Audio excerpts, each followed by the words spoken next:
Fashion is never just about aesthetics.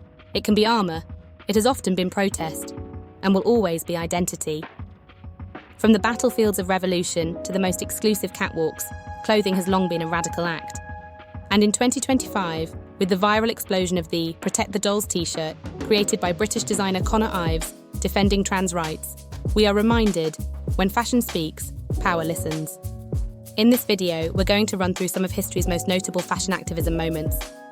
As there is no way we will be able to cover them all, be sure to drop a comment below sharing your favourite. One of the earliest and most documented examples of fashion activism occurred in 1789. In revolutionary France, the sans-culottes, literally without breeches, rejected the elaborate silk culottes worn by aristocrats, choosing instead to don simple, practical trousers. This act wasn't merely about comfort or class, it was a visual rebuke of the social hierarchy and societal inequality. Think, Eat the Rich, 1700s edition. By dressing differently, they signalled their allegiance to equality and democracy. Clothing became an unmistakable badge of revolutionary identity, offering solidarity at a glance and galvanising the lower classes. A few hundred years later, in the early 1900s, suffragettes would also use clothing to demonstrate. During the suffrage movement, activists strategically chose white garments to symbolise purity and virtue, counteracting stereotypes that painted them as unladylike radicals. White dresses became armour. Visually cohesive and symbolically potent, they framed women as dignified, moral citizens deserving of political power. Paired often with purple and green sashes, for loyalty and hope respectively, suffragette style transformed public demonstrations into living tableaus of righteousness.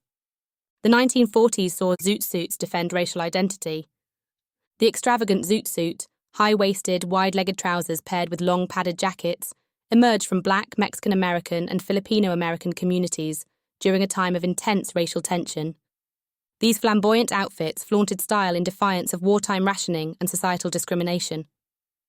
In 1943, tensions exploded during the zoot suit riots in Los Angeles, when mobs of servicemen attacked young men of colour wearing the suits.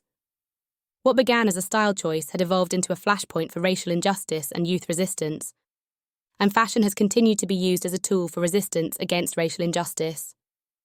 In the 1960s, the Black Panthers revolutionised the idea of a uniformed protest. Their attire, black leather jackets, black berets, dark sunglasses, projected power, discipline, and defiance against systemic oppression. The uniform itself became a tool of psychological warfare, an assertion of dignity, unity, and authority in a country that relentlessly denied them all three. It also created an instant iconic visual brand for the movement, one still referenced in fashion and activism today. Journalist and activist Gloria Steinem famously became an icon, not just for her writing and organising, but also for her carefully constructed image. Her flowing hair, aviator sunglasses, and bell-bottom jeans communicated liberation from patriarchal norms without sacrificing style. She made feminism fashionable, literally.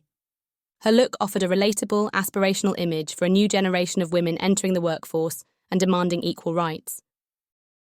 During the height of the AIDS epidemic, LGBTQ+ activists in Activism reclaimed the pink triangle, a symbol originally used by Nazis to mark homosexual prisoners.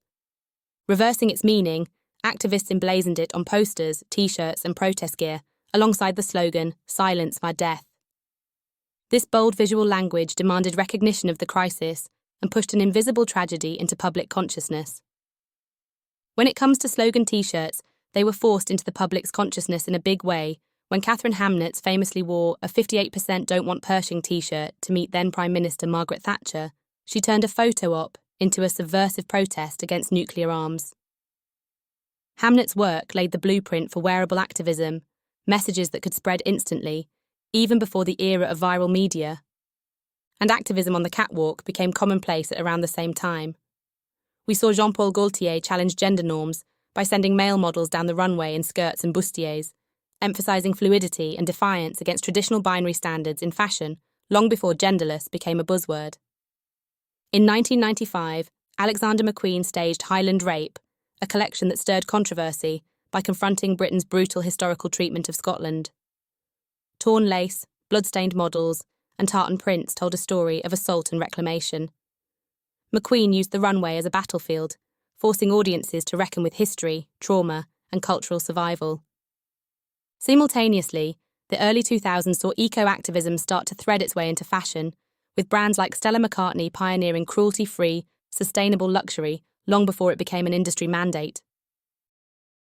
For her debut at Dior, Maria Grazia Chiuri sent models down the runway in T-shirts, declaring, "We should all be feminists," quoting Chimamanda Ngozi Adichie. The message, once a literary and academic statement, exploded into popular culture. It highlighted how so few creative director titles are held by women in an industry that is so heavily targeted and funded by them.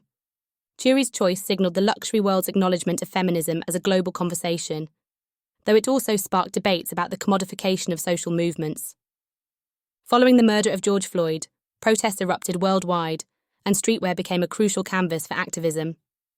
Designers like Pyer Moss's Kirby Jean Raymond used fashion as both tribute and protest. Graphic tees, masks emblazoned with slogans, and grassroots merchandise helped fundraise for bail efforts and memorialise Black lives lost to police brutality. Clothing became a tool for fundraising, visibility, and solidarity all at once. Amidst escalating legislative attacks on transgender rights in the US and Europe, designer Connor Ives launched the Protect the Dolls t-shirt, a call to action for trans advocacy.